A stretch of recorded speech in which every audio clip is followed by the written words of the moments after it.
Hi everyone, welcome to this lesson. Today we're going to learn about great achievements, and the grammar topic for this lesson is simple past. Let's begin by looking at some pictures. Do you know who are these people? Maybe the next picture is going to give you an idea of who they are. Do you know now who they are?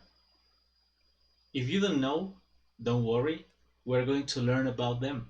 Let's read about the Wright brothers' story. Who were the Wright brothers? Well, the Wright brothers were two brothers who invented the first airplane. And let's read about them. Over 100 years ago, people only dreamed about flying. The Wright brothers, Wilbur and Orville, were dreamers who changed the world. Wilbur Wright was born in 1867, and Orville was born in 1871.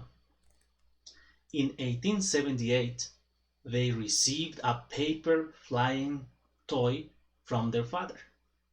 They played with the kites and started to think about the possibility of flight. When they were older, they started a bicycle business. They used the bicycle shop to design their airplanes. They studied three aspects of flying: lift, control, and power. In 1899, they constructed their first flying machine, a kite made of wood, wire, and cloth. It had no pilot. Because of the wind, it was difficult to control. They continued to study aerodynamics. Finally, Wilbur designed a small machine with a gasoline engine. Wilbur tried to fly the machine, but it crashed. They fixed it and flew it for the first time on December 17th, 1903, with Orville as the pilot. The airplane remained in the air for 12 seconds. It traveled a distance of 120 feet. This historic flight changed the world.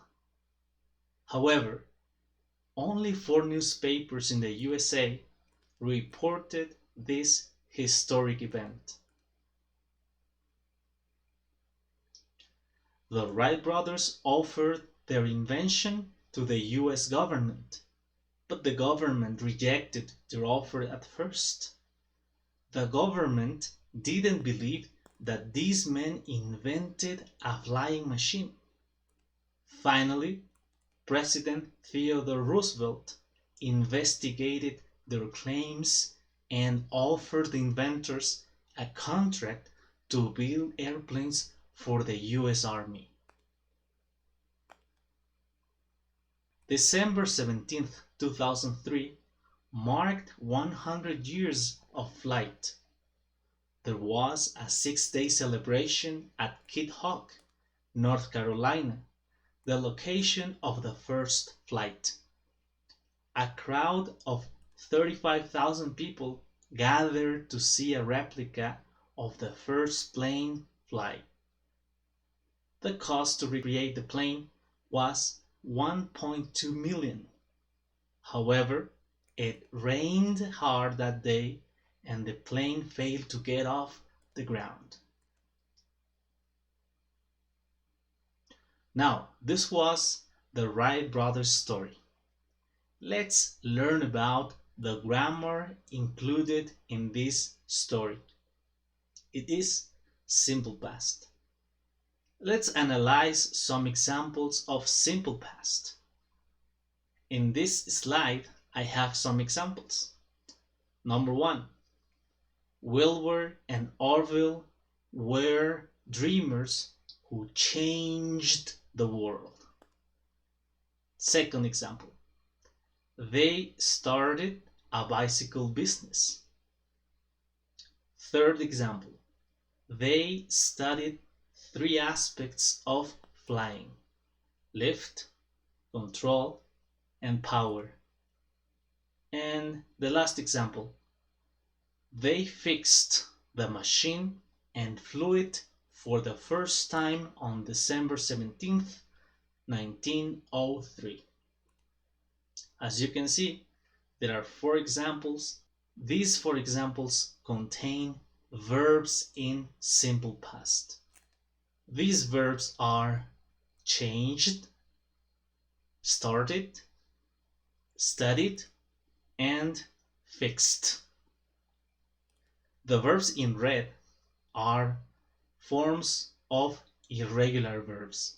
We are not going to study irregular verbs. We're going to be focusing particularly on regular verbs. Regular verbs are in black. Let's see the rules to use the simple past. First of all, you need to know some time expressions in past. These time expressions help locate the action in the time. A simple past action is something that has finished, something that is complete and nothing else happens after that. The time expressions we can use are yesterday, last night, last week, last month, last year. But we can also use expressions with the word ago. For example, 2 days ago, a week ago, a month ago, a year ago, or 3 years ago. Let's see now how we can use these time expressions and the verbs in simple past using some examples. Let's learn the rules to create the simple past forms of regular verbs. Let's start with rule number 1. In rule number 1, the rule says to form a verb in simple past, what you have to do is add ed. This is the general rule, but there are other specific rules that we are going to analyze and study in the other sections. There are some examples for this first rule. Example number 1. Start, started. Rain, rained. Mark, marked. Fail, failed. As you can see, we add ed to all the verbs. Let's see some examples. Here I have 3 different examples. Example number 1. The Wright brothers invented the plane many years ago. In Spanish it is los hermanos Wright inventaron el avión hace muchos años. The word ago in Spanish means hace. Example number 2. The first flying machine crashed. Example number 3. President Roosevelt offered a contract to build airplanes for the US Army. This is rule number 1. So what we do here is to use the subject, the verb in simple past, and a complement with a time expression. Let's learn about a second rule to form the past of regular verbs.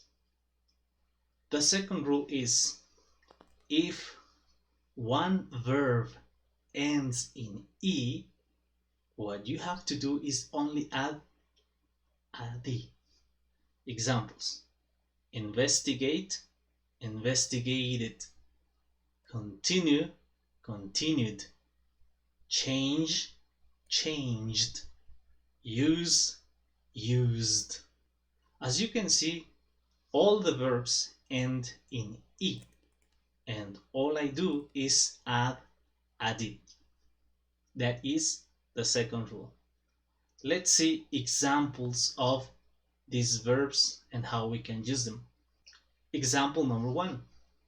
The Wright brothers changed the world with their invention.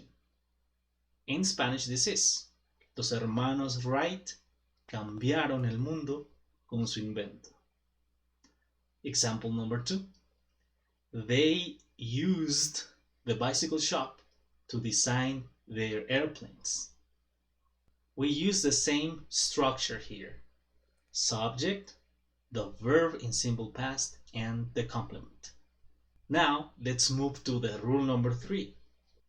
Rule number 3 says if one verb ends in y, what you have to do is to change the y and add ied. There's one particular thing. The verb has to end in y and before there is a consonant sound. Like in the examples here, we have study, dry, and try. If you see the examples, before the letter y there is a consonant sound. In the first example there is a d, and in the other two examples we have an r. The past forms are study, studied, dry, dried, and try, tried. Let's see examples of how to use these verbs. Example number 1. The Wright brothers studied aerodynamics. In Spanish this is: Los hermanos Wright estudiaron aerodinámica. And the second example: Wilbur tried to fly the machine, but it crashed. As you can see, we use the same structure: subject, the verb in simple past, and the complement. Before we finish, there is an exception that you have to learn, and this exception is the following. The exception is for rule number 3, and this exception is: if there is a vowel before the y in the verb, only add ed. The examples are obey and stay. In these two examples, there is a vowel sound or a vowel. Examples: in obey, e, and in stay, a. In these cases, what we have to do is to add only ed. For example, obey, obeyed, stay, stayed. One example is: I stayed home all the weekend. In Spanish this would be: me quedé en casa todo el fin de semana. Well, these were the 3 rules that we learned about the simple past. Rule number 1: to create past forms of regular verbs, add an e and a d. Examples: invent, invented. Rule number 2: in rule number 2, the verb ends in e, so all we have to do is add a d. For example, change, changed. And the last rule is: if the verb ends in y and before that y there is a consonant, we have to eliminate the y and add ied. Example: study, studied. Finally, remember that there is an exception, and the exception is: if the verb ends in y but before that there is a vowel, you have to continue adding ed. The examples are obey, stay. In those cases, I say, for example, obeyed and stayed. Remember, this is an exception to rule number 3. Now it's your turn to do some exercises. I am going to give you a list of verbs. All of them are regular verbs, and what you're going to do is to change those regular verbs to verbs in simple past. Use the three rules and the exception to create the simple past of those verbs. Investigate the meaning in Spanish. Write the meaning in Spanish. And finally, create 10 examples. You're going to create 10 examples, and you're going to use 3 examples for rule number 1, 3 examples for rule number 2, 3 examples for rule number 3, and 1 example for the exception to rule number 3. This is all for this class, but we're going to see a second video to learn about how to form negative and interrogative sentences using the simple past. I will see you in the next video.